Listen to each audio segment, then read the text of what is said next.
Well, hello there, YouTube. Please like this video and subscribe to the channel if you haven't already. It was a very eventful day for fantasy purposes. Despite just 8 games on the schedule, we'll break it all down next on Kokomo Friday. Alcantara, Soroka, you look so good in Boca. Peralta, Manoa, bounce back for Aaron Nola. Giolito, Castillo, Yoshida, Wilson, Carlo Empado. Now you're so high, but ADP so low. Frank Love's hit some kind of show. Now let's get on with the show.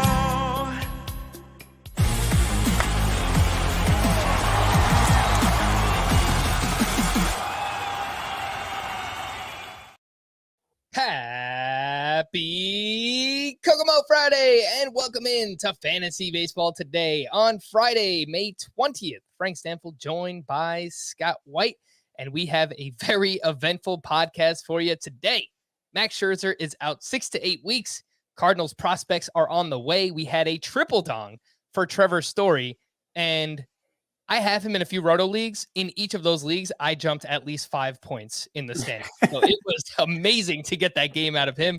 We've got week 8 sleepers, 2-star pitchers, and maybe if we have enough time, got some fantasy justice at the end of the show. Scotty, true story. Scott does the Wordle before every podcast, and he's just there trying to solve it while I'm like furiously scrambling and throwing the rundown together. Scott, no spoilers, but how was today's Wordle? Not the best. I got it in 5. Oof. I got it in 5. I've never missed one, but I'm trying to get to a point where 3 is my median score. Right now, 3 is my most frequent score, but it's not close to being the median score yet. And that's what I'm working toward. All right. Big goals in life.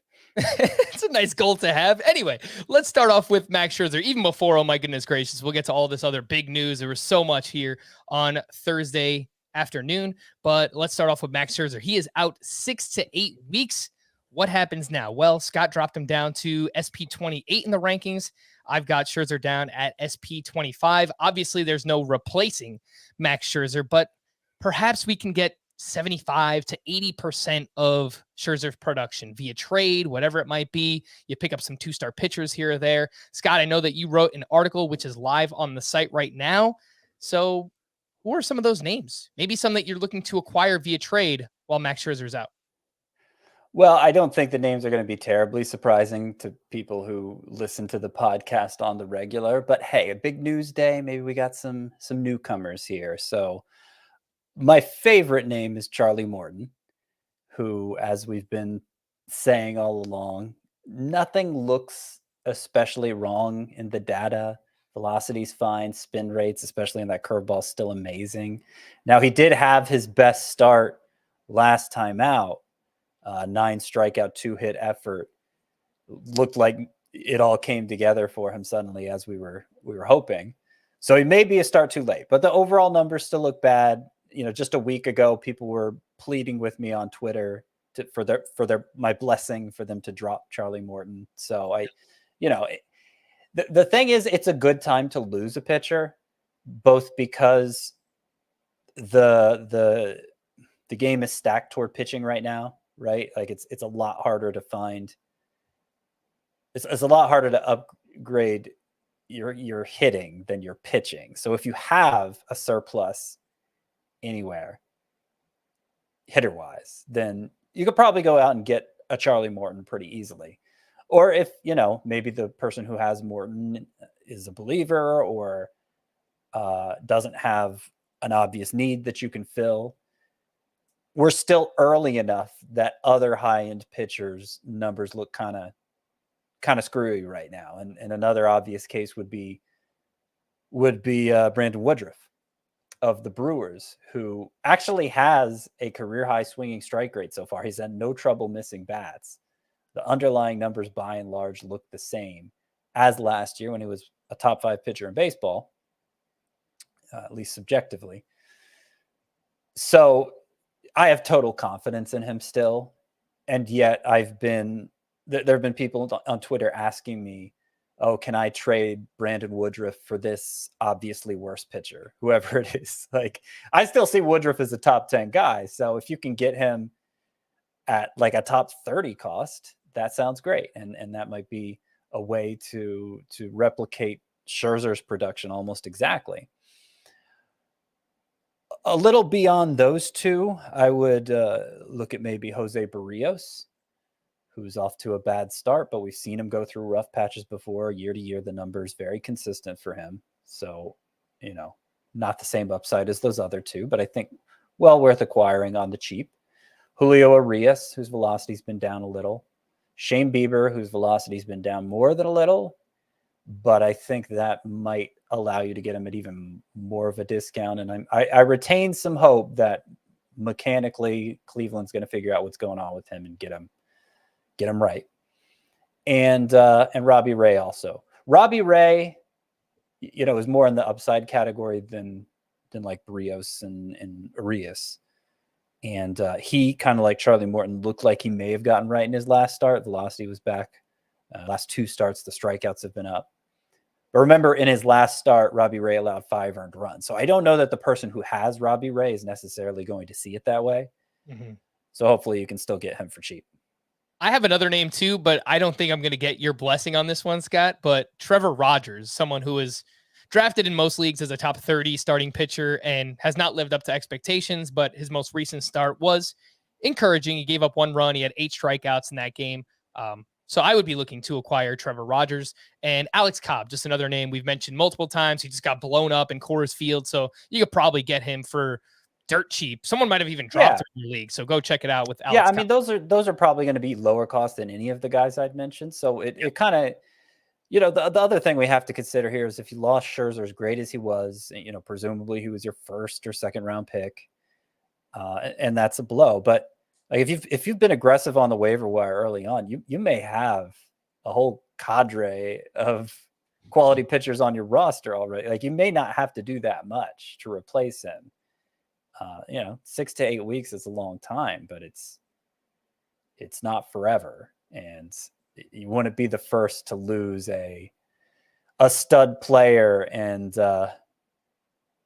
get through it okay. So, don't panic. I mean, if you're in the bottom of, if you're at the bottom of your standings and just lost Scherzer, okay, maybe panic a little. But if you're doing all right, this doesn't have to be as devastating a blow as it feels like today. Tell that to my NFBC main event team, Scott, where I just lost Max Scherzer. I lost Tyler McGill. I have Nick Lodolo stashed on the bench. I have Ronzi Contreras stashed on the bench. So these spots are filling up rather quickly. So and those 15-team leagues make it harder for obvious reasons. It's tough. One name I'll ask you about selling high on, a hitter, Taylor Ward. I keep getting questions. Should I sell high on Taylor Ward? I think, look, he's playing at a level that we've never seen Taylor Ward play at. And something Chris has said before is generally you should expect a player to regress when we haven't seen them perform this way before. Now, of course, there's always players that break out year over year. Cedric Mullins is an example last year where he came out of nowhere and he was amazing. And that might just be Taylor Ward this season. So I'm not saying he's absolutely going to regress, but Scott, would you trade Taylor Ward for, you're not going to be able to get Woodruff for him. You could try. I don't think you're going to, but would you trade him for maybe Charlie Morton or Jose Barrios? Does that sound like a fair deal for you? I don't think that's an obvious sell high. I'm not going to flatly say no. It depends what I need more, but probably I need hitting more. I don't know about you, Frank. I've moved Taylor Ward into my top 30 in the outfield, and you're talking about I did as well, who are just inside my top 30 at starting pitcher. So I think that's just basically an even trade and not something I'd want to do if I had the player who was leading the majors in every part of the slash line. He's leading the majors in batting average, on base percentage, and slugging. He's not going to. So yes, Taylor Ward is a sell high. He's not going to be the best hitter in baseball. He's not going to win the MVP. You can clip this, save it, play it back. I'm not worried because it's not going to happen. But is Taylor Ward going to be a must-start player all year? I'm pretty confident in that. All right, so you'd aim for maybe a Robbie Ray or a Shane Bieber. So a top 20 starting pitcher, someone like that. See, Bieber's a tough case because I don't know how that's going to play out. Okay. Would you do it for Robbie Ray? Yeah. I unless I'm just stacked in pitching. Yeah. Okay. Let's move over to the other big news item from Thursday. The Cardinals prospects are on the way. Tyler O'Neill was placed on the IL with a right shoulder impingement. As a result, second base prospect Nolan Gorman's contract was selected. And not only that, but pitching prospect Matthew Liberatore will also be promoted and start Saturday against the Pirates. Liberatore came over in the Randy Arozarena trade from the Tampa Bay Rays a couple of years ago. But let's start off with Nolan Gorman. So far this season in the minors, he's batting .308, 15 home runs, OPS over 1,000. We've talked about him a ton, Scott. The downside is that he's got a 34% strikeout rate. It's kind of weird. Kind of seems like maybe he's selling out for power, and that's affecting his strikeout rate because that wasn't always the case for him in the minor league level. So he's 52% rostered. What are your expectations for Nolan Gorman, and is he a must-add? Yeah, that strikeout rate, it seemed like that was something Gorman conquered last year. At AAA, he struck out less than 20% at the time, really good rate, and now it's 34, as you said. My expectations, I think we need to be honest about expectations. We have to be honest about what a prospect call-up is in 2022, because we're now in year 3 of high-end prospects getting called up, and by and large, looking silly, like looking like they need more time in the minors, no matter how good they looked in the minors. And I don't think the fantasy playing world has calibrated to that reality yet, because it was a little unclear.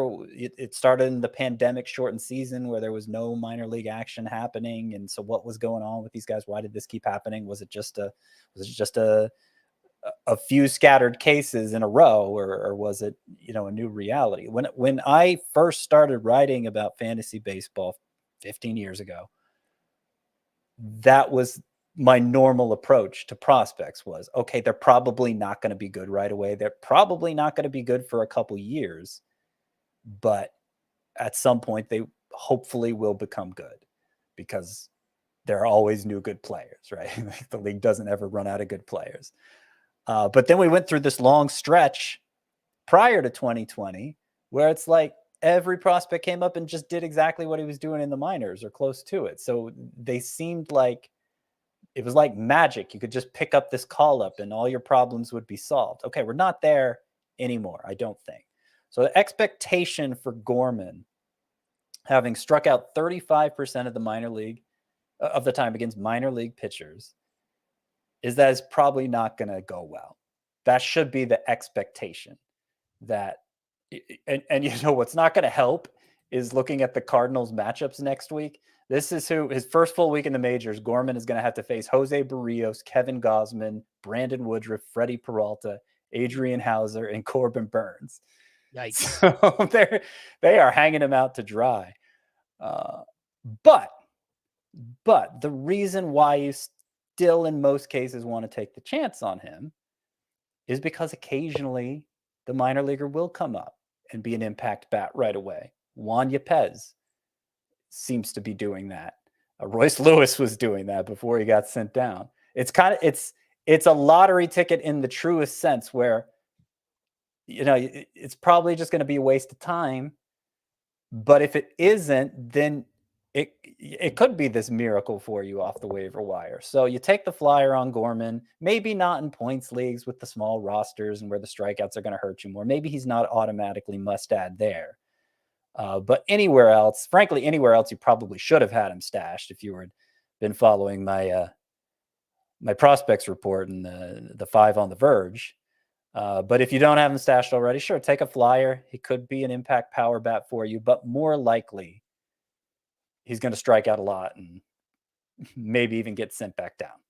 This Royce Lewis situation, by the way, I know I'm jumping around, but it just gets weirder and weirder. His first game back at AAA, first at bat, hits a home run. He goes 3 for 3 with a home run at AAA on Thursday night. So Royce Lewis, Man, he's really handled this well. I think continue to stash him, but I really like to see that, sent down and just keeps going. That is awesome to see. Fab, Scott, when it comes to Nolan Gorman, I looked back at some of my my leagues with Alec Thomas, where he went for 13.7% of Fab in my 12-team leagues. That was like a 3-league sample. And then in my 15-team leagues, also a 3-league sample, he went for 12.2%. So what are you thinking for Gorman, that kind of 10 to 15% range this weekend? Yeah, I mean, if you have to get him, you probably have to go 15% to ensure it. But again, that's with the understanding it's probably not going to work out. So, this is where you'd rather be in a straight waiver claim league where you don't have to you don't have a budget to manage. You can just hope your turn order is up and you get to take advantage.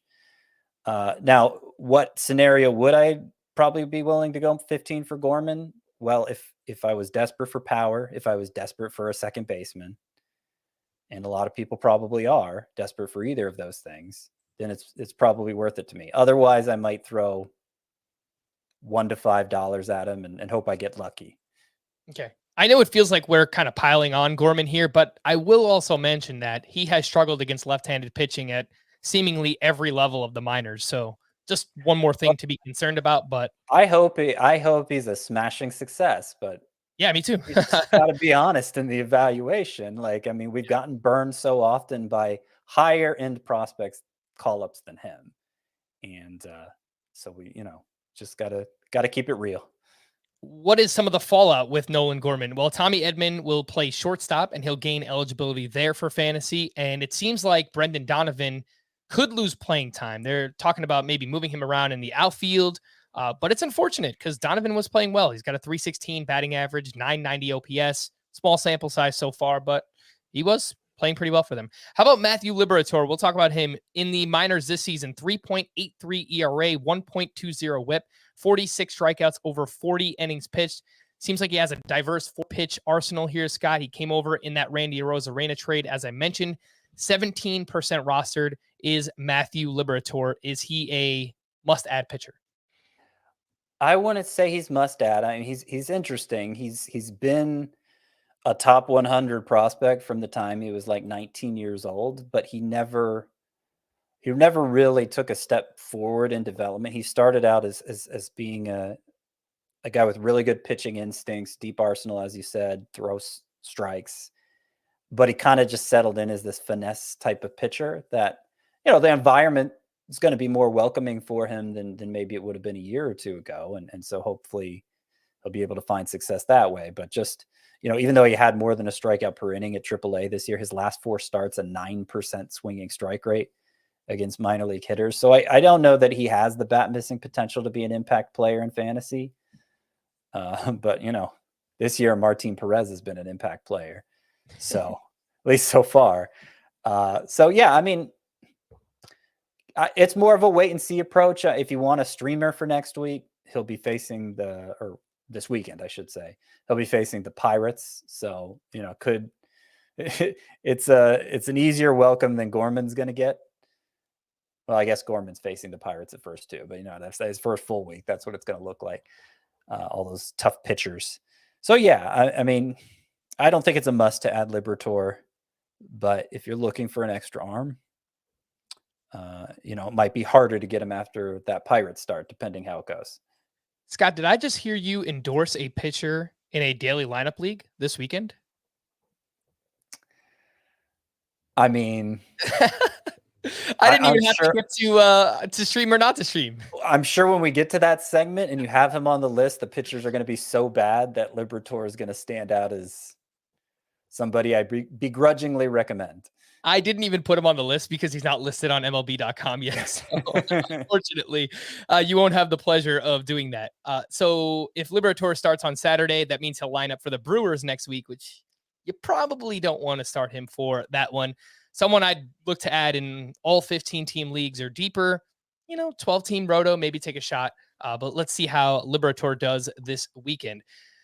Okay, now, finally, almost 20 minutes in. Oh, my goodness gracious, from Thursday's action. Oh Oh my goodness gracious. Scott, I realized I didn't even ask you beforehand. Who would you like to talk about? Do you want to take Trevor Story or should I take Trevor Story? I mean, that's the obvious one, right? I'll go with Trevor Story. All right. Trevor Story, 3-homer game, suddenly coming back to life. And what's funny is I almost tweeted something about, it's, the heat is on, because the weather's warming up.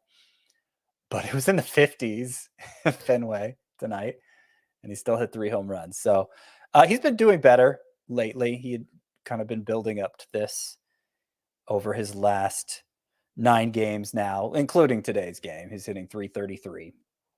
And that's even though in May his average exit velocity is actually lower than April. So I don't know what that says. I don't know what's going on.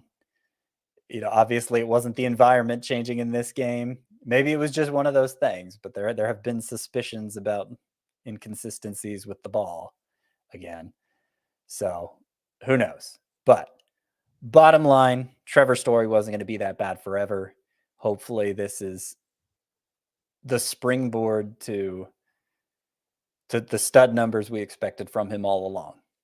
Just an absolute massive game. 4 for 4, triple dong, 3 socks, 1 shoe. He actually stole a base in this game too. So I know you mentioned Scott those last 9 games. Yeah. 333 batting average, 5 homers, 4 steals. Trevor Story, adjustment period, moving from Coors Field to Boston, could take some time. The whole Red Sox team really slumped for the first month, and their offense is waking up. JD Martinez has been awesome in May. Rafael Devers is coming around. Bogarts, I think, is batting around 350. So yeah, it took some time, but things are coming around. Martinez, he went 4 for 5 in this game. Yep. In his past 20 now, he's batting 398. Ooh, I had some stats for him on the month of May. In May, he's batting 397 overall, 4 homers, nearly a 40% line drive rate, according to Fangraphs.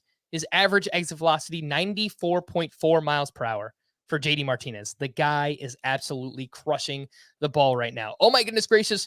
For me, Framber Valdez makes it 5 straight quality starts. This one up against the Texas Rangers. 7 innings of 1-run ball, 7 strikeouts to 2 walks. That is the key. He's been keeping the walks down. 2 walks or fewer in each of these 5 quality starts. He had 14 swinging strikes in this start on 96 pitches, 7 on the curve, 5 on the cutter.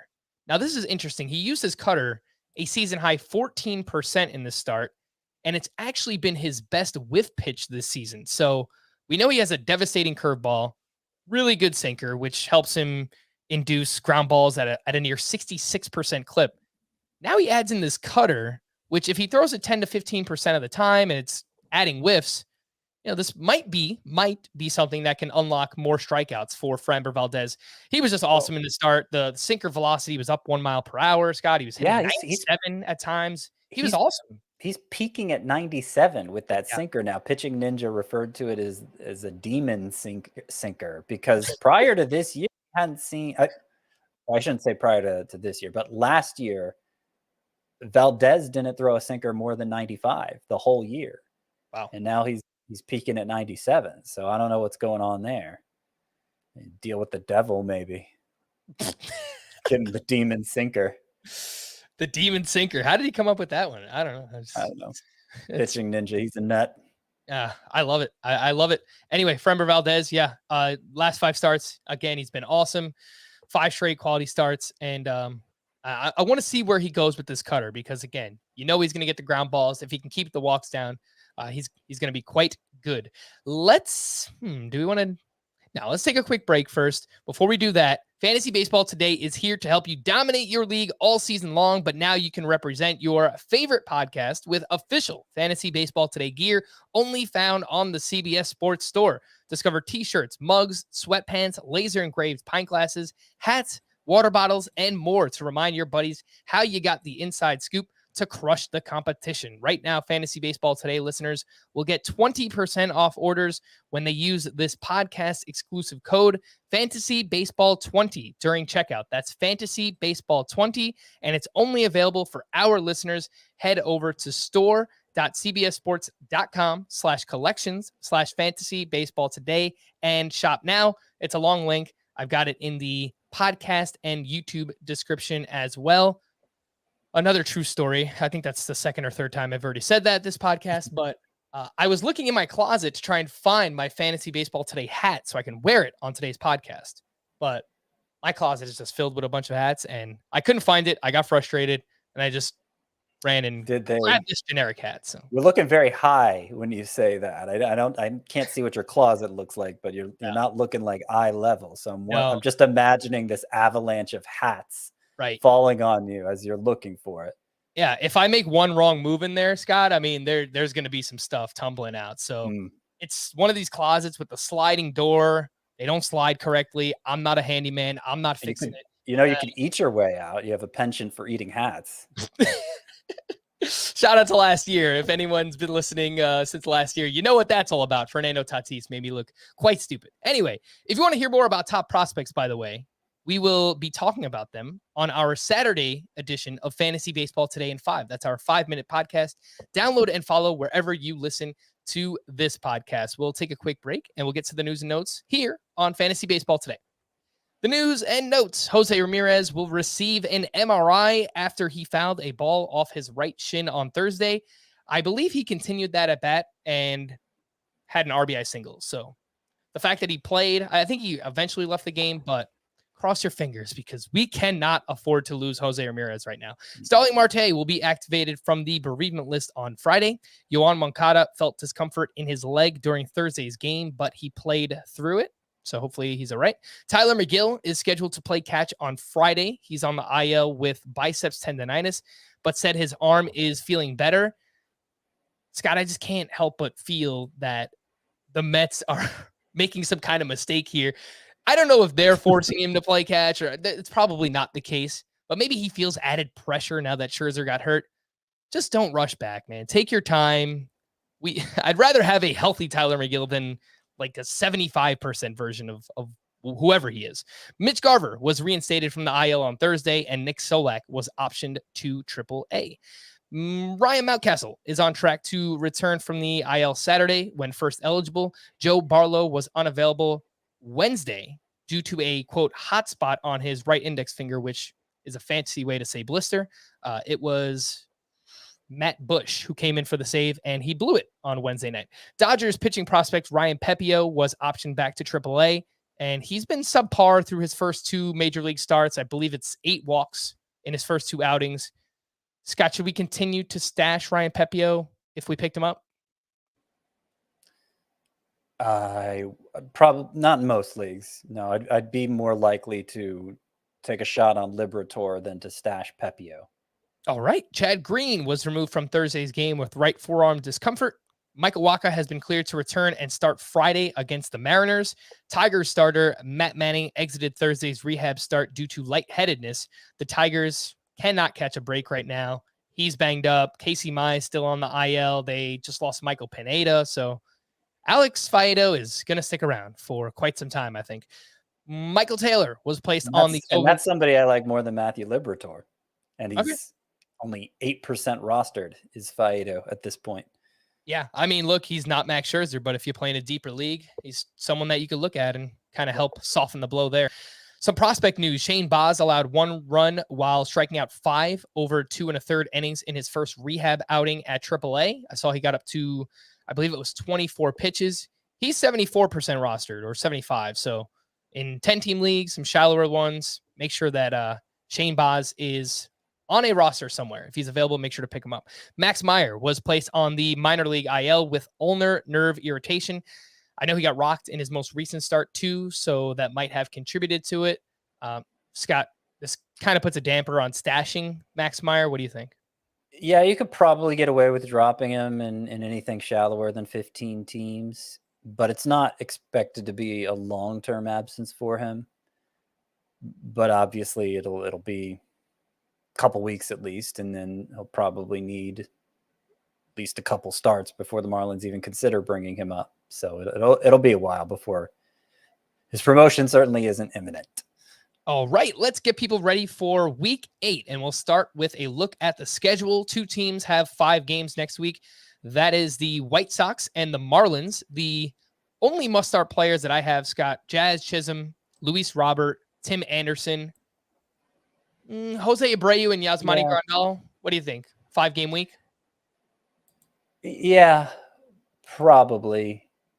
Grandal especially, because, what kind of catcher are you going to pick up off the waiver wire to replace him with? Abreu, I could see somebody just having a bunch of first base options and maybe sitting him for the 5-game week. But most people are probably going to stick with Abreu, as bad as he's been out of the gate here.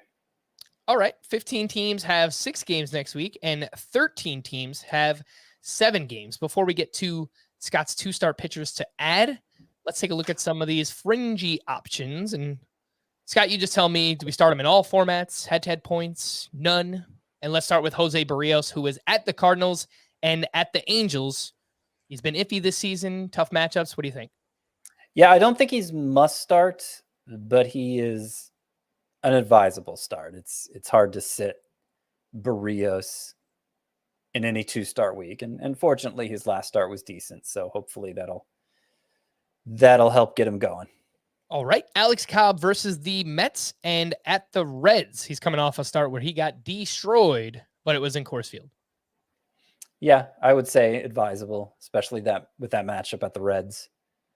Josiah Gray versus the Dodgers and versus the Rockies. Good thing it's not in Coors Field. It's in Washington.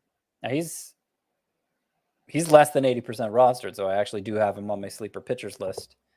And he's ranked lower than Barrios and Cobb in my 2-star pitcher rankings, but he's still in the category where you're probably going to want to use him. And it's a revenge game against the Dodgers. Yeah, that's going to be a tough matchup, obviously, far and away the highest scoring offense in baseball. Oh, yeah.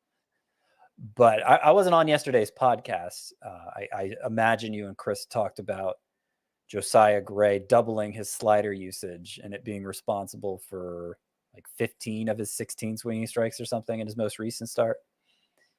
And if he's going to miss bats like that, hopefully that will help avoid the home run problems he's had from time to time in the majors. Yeah, it's just so tough because I think he has the stuff. Undoubtedly, he has the stuff Josiah Gray does, but his combination of walk rate and how often he induces fly balls, it's just scary. So I like the swinging strike rate, but we'll see. It's in tougher matchups next week, but Scott likes it. Blake Snell versus the Brewers and versus the Pirates. What do we do there? So I was tempted to say points league only for him, just because in his return, as we've seen from him so much over the years, struggled to throw enough strikes to be of any use to anybody. But I'm going to go ahead and say, give him a shot for this week. 2 matchups, one against the Pirates is obviously a great one.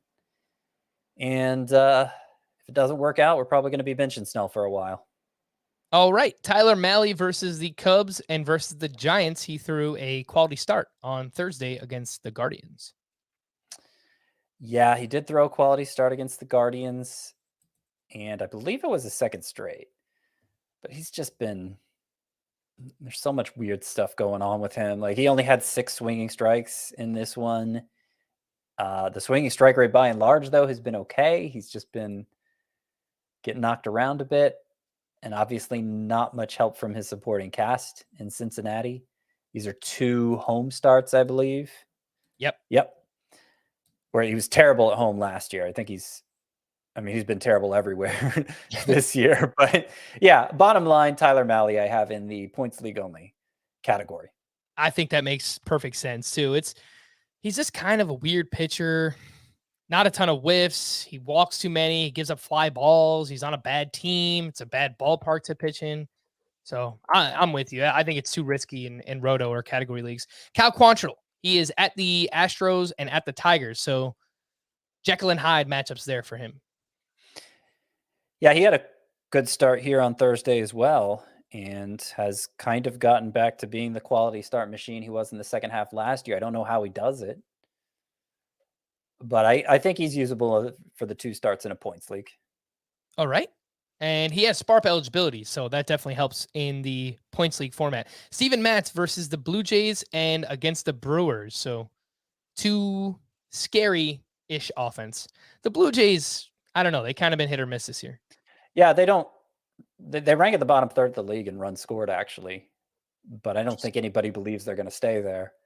So I think they're pretty dangerous still. Mats I have in the points league only category. And I'm not saying you have to start him in points league, but this is the second to last category in my 2-start pitcher rankings. Everybody below this category is just a flat no from me. So Mats is 2 spots above that. Oh, well then I think I know the answer for all 3 of these pitchers, but I'll ask anyway because they are widely rostered. Kyle Gibson at the Braves and at the Mets. He's right after Mats, just before that no thanks category. So if you have him in a points league and you don't have enough studs you can turn to, because obviously you start the studs regardless of one matchup or two in most cases, then I think Gibson you could use. And he had a good start on Thursday too, even though it was short. Fair enough. Zach Greinke at the Diamondbacks and at the Twins. Can't do it. Zach Plesac at the Astros, at the Tigers. Nope. All right, let's move into your 2-star pitchers that you want to add and stream. We already talked about one of them with Josiah Gray. Who else do you have for week 8? All righty. Yes. So that, okay. Sorry. Let me start here. Jordan Montgomery, who made a start against the Orioles Thursday. It wasn't fantastic, especially considering he was facing the Orioles. Let's see. 3 earned runs in 5 innings, 7 hits, only 3 strikeouts. But the thing about Jordan Montgomery is, like, when it goes poorly, that's what it looks like. It rarely gets crushed. He rarely has like this gem that makes him look like an ace, but he rarely gets crushed either. So whenever he's making 2 starts, I think that's a pretty easy call. His matchups, he gets the Orioles again to begin the week, and he gets the Rays for the second of his 2 starts. Sonny Gray is too rostered for me to call a sleeper, but I want to highlight him too versus the Tigers, versus the Royals. 2 bottom 5 offenses. I think you go with Sonny Gray just like you go with Josiah Gray. In fact, I actually ranked Sonny Gray ahead of Josiah Gray this week. Nick Pivetta, now he's only 45% rostered, coming off that complete game gem against the Astros. This week, Pivetta gets the White Sox and the Orioles. So again, 2 really favorable matchups. I think the kind of run he's on right now, you got to go with him. Tyler Anderson, who's been surprisingly effective for the Dodgers, like a really high swinging strike rate too. I don't know what kind of magic they're working on Tyler Anderson, but he gets the Nationals and the Diamondbacks. So that's a yes for me. A little further down, we get Kyle Freeland, 2 road starts against the Pirates and against the Nationals. And he's kind of been piling up quality starts for the Rockies. Hard to trust him, but easier on the road and certainly with matchups like that. Only 14% rostered in CBS sports leagues. I have Kyle Freeland ranked ahead of some of the guys we talked about earlier. Cal Quantrill, Steven Matz, Kyle Gibson. I'd rather start Freeland over all of them this week. Same goes for James Caprillion, who's had a couple decent strikeout games since returning. He gets the Mariners and the Rangers. Those are pretty good matchups. Marco Gonzalez, he gets the A's for 1 start, the Astros for another. So opposite ends of the spectrum there, but he's kind of rolling right now. And we've seen Marco Gonzalez do that for several years now. The peripherals never look very good, but he just quality start after quality start. So hopefully that continues this week. Adrian Hauser against the Padres and Cardinals. That's okay. You're just looking for volume. Dane Dunning against the Angels and Athletics. Opposite ends of the spectrum there. But again, if you're just looking to get in that extra start, I think it's okay in points leagues. But I would say the cutoff for ones that I'm really excited about is probably Kyle Freeland, who, so ahead of Caprillion, Gonzalez, Hauser, and Dunning. Fortune favors the brave. You've heard it once. You've heard it a million times. I don't really know what to do with this segment, Scott. It's a weird one because we're technically not telling you to use this player, but maybe if you're just really desperate and you just need some volume, right? You want to throw a 2-star pitcher out there and you want to take a chance and you're feeling brave and you're feeling bold. Yeah. I mean, that's the thing, right? Like, I kind of approach this segment as I do not want to do this. This is beyond my risk tolerance. But there are more, there are people more tolerant of risk than me, and maybe they'll want to do this. Because I could say Kyle Freeland, 14% roster. That's a fortune favors the Brave pick, right? But that doesn't feel brave enough to me because I would actually do it. Mhm. So I'm going to instead say Dylan Bundy, who gets the Tigers and Royals this week. I wouldn't actually do it, Frank. That's the whole point. Don't look shocked. I mean, Somebody might. It might that's go really okay. brave. Yeah. I mean, mine probably isn't that brave, but he's lower rostered.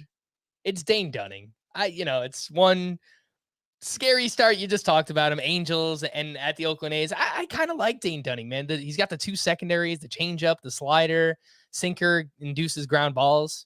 I like Dane Dunning, so I'm taking the shot there. Last week, I had Kyle Bradish. Oof, the first start of the week was brutal against the Yankees, so I actually did pick him up and start him somewhere.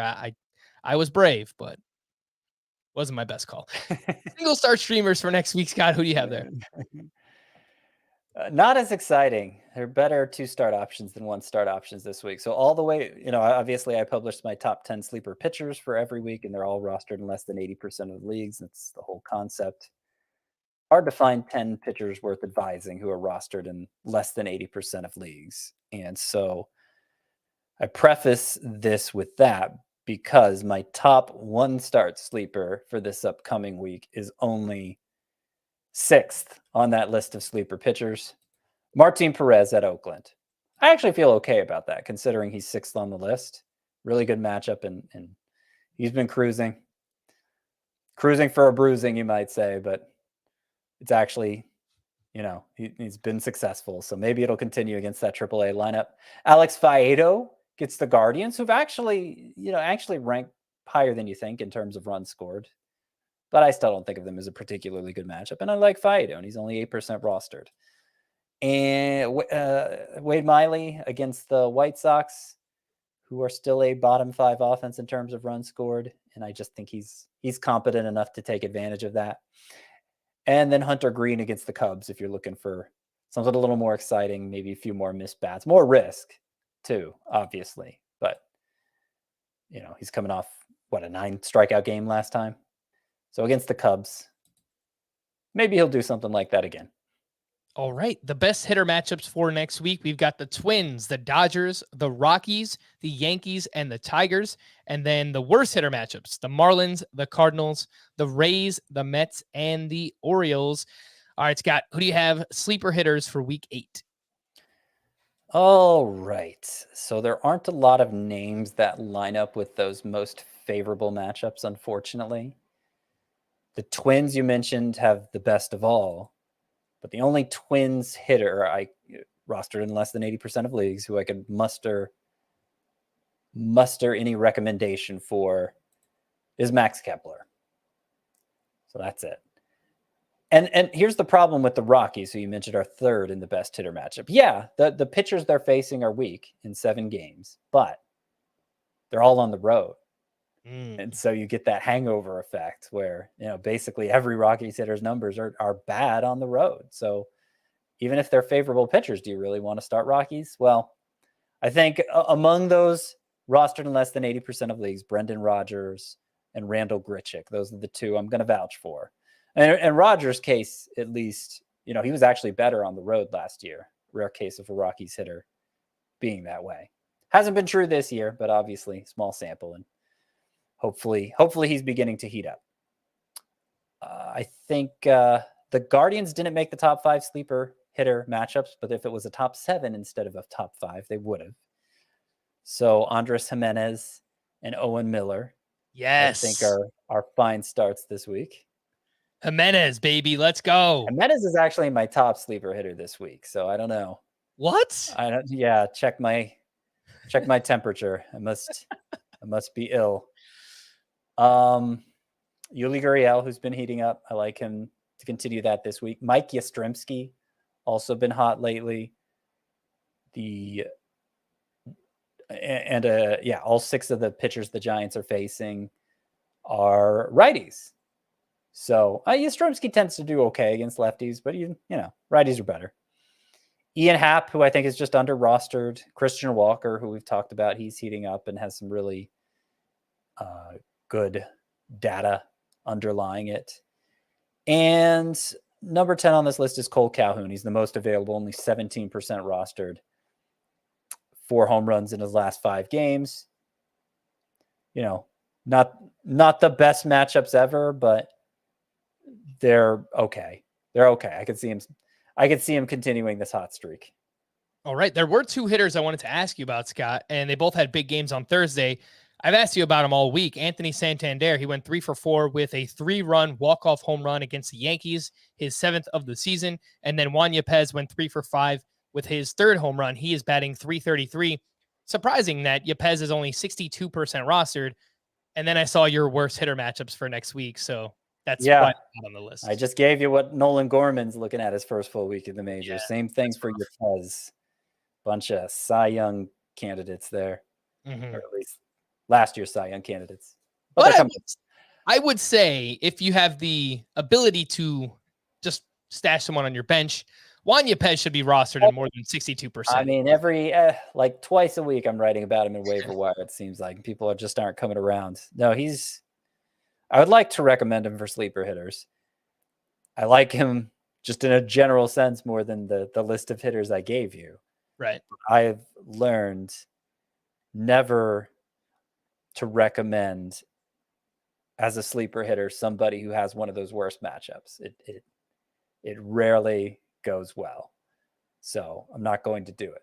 That's not to say, again, my pool of sleeper hitters is limited to those rostered in less than 80% of leagues. So I'm not suggesting you bench Paul Goldschmidt because the Cardinals are facing all those electric pitchers. But, you know, if you're talking about a hitter who's normally pretty fringe, I think you'd lean against starting them if you can. All right. Make sure to check out Scott's sleeper hitters and sleeper pitchers over the weekend, because if anything changes with pitcher matchups and where they're lined up to pitch, Scott will have that mentioned in the article. Let's talk about some hitters who keep raking in May. Every day I mention a few because, I don't know, there wasn't a lot of hitting in April, so I want to hype up whoever has actually been hitting so far in May. Paul Goldschmidt continues to get it done. 3 for 4 with his 6th home run. He is batting .385 with 5 home runs, a 1215 OPS in May. Giancarlo Stanton went 2 for 3 with his 11th home run.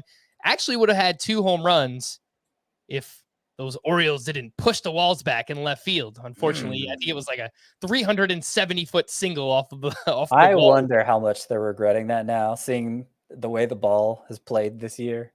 Yeah. I don't know how much they factored that into their calculations. But yeah, it's been frustrating for sure. I'll tell you who's going to love it. It's Grayson Rodriguez when he gets to the majors, him and DL Hall. So maybe that kind of factored into their decision making. We were hoping John Means would take off because of that, but poor John Means, man. In May for Giancarlo Stanton, by the way, he's batting .333, 7 homers, 1155 OPS. Pete Alonso went 3 for 4, hit his 10th home run, a walk-off for him.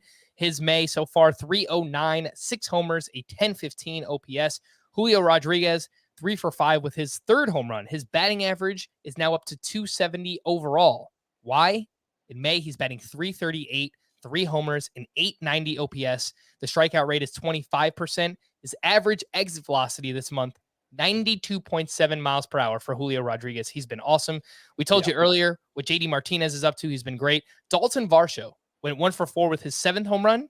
In May, he's batting .300 with 3 homers, a 914 OPS, 26% line drive rate. Boom. Hang an L on my forehead because Dalton Varsho has made me look very dumb so far. Where should we add these hitters, Scott, if anywhere? And they're names that we've mostly mentioned before. Jorge Mateo went 1 for 3 with a run, an RBI, his 11th steal. Batting average is actually creeping up for Mateo, I've noticed. And that 11th steal tied him for the league lead with Harrison Bader and Julio Rodriguez. Still 39% roster. Do you think that number needs to be higher? I think Jorge Mateo needs to be rostered in every rotisserie league. Is that 40% of CBS sports leagues? It's probably about right. Yeah. So does he need to be rostered in more than 39%? You know, maybe some head-to-head categories leagues too, maybe 45 instead of 39, but I think it's about right. He's a format specialist as a one category specialist. And I don't think he's going to be more than that. I have to point out again, by the way. So Mateo is tied with Harrison Bader and Julio Rodriguez for the major league lead in steals, which is just how we expected it to go, right? Oh, Those steals. 3 names. Steals are just so wonky, man. It's just so they're kind of like saves in a way because they're independent of other statistics and you can't really predict them. I mean, steals are motivation based. If you want to run, you're going to run. Saves, okay. If your team has a 3-run lead, you have an opportunity at a save. Can't really predict those things, so it's pretty random. Harrison Bader, by the way, I assume you don't want to add him anywhere else, Scott. He's 52% roster. That probably sounds about right then. Yeah, I mean, he's basically in the same category as Jorge Mateo. I'm glad he's running this often because he's not doing anything else, and he's like the worst combination of low exit velocity, high fly ball rate. Hardly hitting any line drives at all is Bader. So I don't think he's going to be any more useful than that. 2 other names. Tyler Naquin went 2 for 4 with his 4th home run over his last 9 games. He's batting .424. He's got 4 doubles, 2 homers, 8 RBI, 2 steals. He's got 7 home games this upcoming week. Unfortunately, 4 lefties on the schedule for him. And then Hunter Dozier went 3 for 4, hit his 4th home run. And in May, he's batting .339. He's got 1 homer, 4 doubles, an .883 OPS. Scott, any interest in Naquin or Hunter Dozier in, I guess, deeper leagues? Yeah, I mean, I don't see them becoming mainstays in fantasy, but they'll pop the occasional homer, and yeah, I think they're fine, like 5th outfielder types are Dozier and Naquin. They'll wind up on my sleeper hitters list from time to time. All right, some hitting leftovers. Just have to show some appreciation for Tim Anderson, who has been awesome so far this year. 2 for 3, 2 walks, 2 RBI, 2 steals. He now has 7 steals on the season. He's batting .346, and he is the 3rd shortstop in Roto right now, behind only Jazz and Trey Turner. He's 2nd in fantasy points per game, which surprises me. He doesn't walk that much. I think even with these 2 walks, he only has 5 walks on the season. But shortstop kind of hasn't been great so far this season. He's averaging 3.3 fantasy points per game. That is before Thursday's action. Luis Robert went 3 for 4 with his 6th home run. He's now batting .301. The ground ball rate, Scott, that's what I noticed is holding the power back for Luis Robert right now. 53% ground ball rate for his career. That's 40.5%. So hoping that kind of regresses closer to the career average for Luis Robert. Yeah, I was just noticing today, Luis Robert, as much as he improved his strikeout rate last year, he's improved it again this year. He's like, it's 15%. Yeah, I mean, he's a contact hitter he's a contact hitter who also hits the ball very hard. So hopefully he'll begin to elevate it a little more. For what it's worth, the expected stats are off the charts, like StatCast, which is still aligned with last year's environment. It hasn't updated to account for the way the ball is playing this year, those expected stats, but they're off the charts for Robert. So they're saying he should be performing like a stud. And look, he's not far off from that, but it could get even better. Jose Altuve went 4 for 5 with 2 doubles. His batting average is up to .286. The OPS is .935. I was watching that game. I think they said that he has the 2nd most 4-hit games in Astros history, behind only Craig Biggio. So that's who I would have guessed were 1 and 2 in Astros franchise history. Yep. I think he's got a pretty good shot at breaking that record, Scott. That is Jose Altuve. A few pitching leftovers. Yu Darvish had a strong bounce back performance at the Phillies. 7 shutout innings, 6 hits, 0 walks, 5 strikeouts. It lowers the ERA to 3.91. George Kirby with a meh outing at the Red Sox. It was actually pretty bad. Let's just call it for what it is. 5 innings, 8 hits, 5 runs. He only had 3 strikeouts. He's home against Oakland next week, so I think we're just going to leave him in there for that. And then our guy, probably not our guy, 1-800 Glenn Otto turns in his first quality start of his career.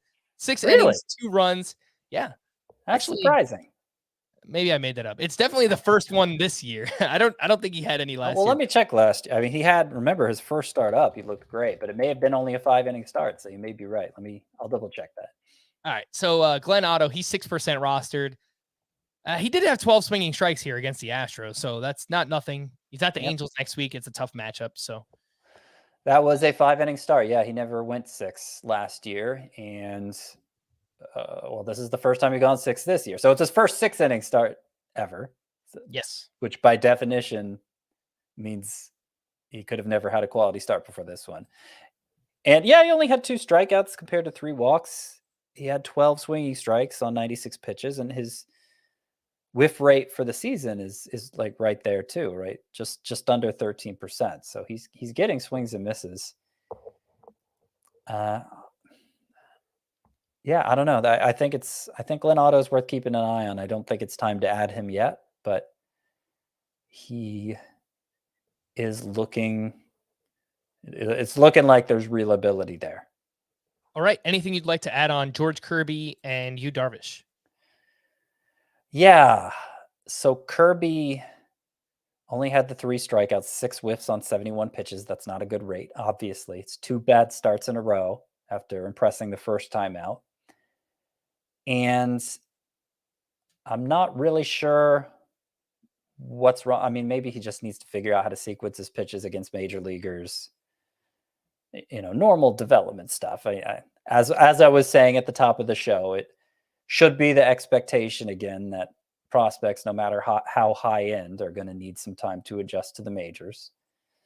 But what's really stood out for me for Kirby is that he threw his slider 37% of the time. So mostly fastball slider since he got called up. He didn't get a single whiff on all those sliders. And like, it hasn't been an effective pitch for him in any of his 3 starts. And it's his primary secondary pitch.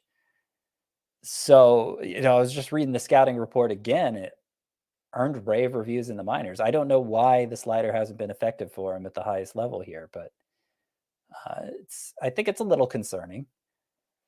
I don't know. I mean, hopefully his next start against the A's goes well, but if it doesn't, I don't know that we can be assured the Mariners are going to keep Kirby around. I don't know who they would try next, but he still has something to prove. All right. I am looking at strikeout percentage on the season, and the Red Sox have the 6th lowest against right-handed pitchers. So, they were not swinging and missing much in the start against George Kirby, as you mentioned, with the slider. And the first pitch strikes, or lack thereof, is what I'm noticing so far. He had just 10 first pitch strikes against 23 batters faced. That's a 43% rate. Just not going to get it done for George Kirby. So hoping that he can fix that in starts moving forward. The call to the bullpen for the Orioles. Jorge Lopez entered with a 1-run lead. He walked 2. He gave up a hit and the tying run. He was relieved by Felix Bautista, who recorded the final out and wound up with the win. For the Padres, Taylor Rogers gave up a hit and a walk, but picked up his league-leading 15th save. For the Reds, my guy, Alexis Diaz, not great, entered in the 8th inning up 4-1. He allowed 2 walks, a hit, and a run. He was relieved by Tony Santillan, who recorded the final 5 outs for his 2nd save of the season. I believe his first came on opening weekend. So I think it was opening day. Might have been opening day, yeah. Yeah. I don't think because he got the save this time he's the closer now. I just think it's a mess. David Bell never settled on one last year, and nobody's given him reason to settle on one this year. All right, for the Mets, Edwin Diaz entered in a 1-run game. He gave up 2 hits, 2 walks, and a run. He takes his 2nd blown save. For the Cardinals, Ryan Helsley pitched in the 9th inning with the game tied. He faced the top of the lineup. Giovanni Gallegos then gave up 2 runs in the 10th inning. He takes his 2nd blown save and 2nd loss. The ERA is now up to 4.15. Scott, at some point, if Giovanni Gallegos is causing them wins, then they will turn to Ryan Helsley as the closer. I just don't know if we're there yet. Yeah, I want to say, because I know he's been fine recently, Gallegos. I want to say his ERA is inflated by one really ugly outing. And that for the most part, he's been fine. So I don't know that we're that close to that happening. All right. Yeah, he gave up 4. So this was the 6th earned run he's given up this season, and 4 came in 1 appearance. And I believe the 4 he gave up in that 1 appearance, that also came against the Mets earlier in the season. There was controversy over a play that should have been an error, and a lot of people thought that those runs should have been unearned, yada yada. Anyway, yeah, outside of that, he's pitched well, but not as well as we're used to seeing for Gallegos. For the White Sox, Liam Hendricks gave up 2 hits, but picked up his 12th save. And then for the Diamondbacks, Mark Melancon, he needed this one, a clean 9th inning for his 8th save of the season. To stream or not to stream, Scott's favorite. Let's start with Friday. Zach Thompson versus the Cardinals, Tyler Wells versus the Rays, Martin Perez at the Astros, Christian Javier versus the Rangers, Daniel Lynch versus the Twins, Paul Blackburn at the Angels, Chase Silseth versus the A's, and Jake Junis versus the Padres. It's not so bad. No, this isn't so bad. Is this the day Liberatore starting? No, on Saturday. Okay. So there are 4 I feel pretty good about here. I will rank them Christian Javier, Martin Perez, even though it's against the Astros, Chase Silseth, and Jake Junis. Okay, Saturday, Matthew Liberatore at the Pirates. I just wrote it in for you right now, Scott. Johnny Cueto at the Yankees, Mad Bum at the Cubs, Justin Steele versus the Diamondbacks, Hunter Green at the Blue Jays, Alex Faedo at the Guardians, Jose Quintana versus the Cardinals, Jeffrey Springs at the Orioles, Brad Keller versus the Twins, Michael Lorenzen versus the A's. These aren't half bad either. I again feel good enough about 4 of them. This time I will rank them Alex Faedo, then Matthew Liberatore, then Michael Lorenzen, then Brad Keller. All right. See, we were just saving all the streamers for the weekend, Scott. That's exactly what we were doing. Yeah, these aren't Sunday. So bad. Sunday, we've got Connor Overton at the Blue Jays, Wade Miley versus the Diamondbacks, Zach Eflin versus the Dodgers, and Yusei Kikuchi versus the Reds. Yusei Kikuchi, I'm fine with, and Wade Miley against the Diamondbacks, I'm fine with. Boom. All of the streamers this weekend. We're not going to get to Fantasy Justice, but the next time we have a short day of action, maybe Monday. I've got to see. It's travel day. So maybe we can get some Fantasy Justice questions in then. We're going to wrap there. For Scott, I am Frank. Thank you all for listening and watching Fantasy Baseball today. We'll be back again on Monday. Bye-bye.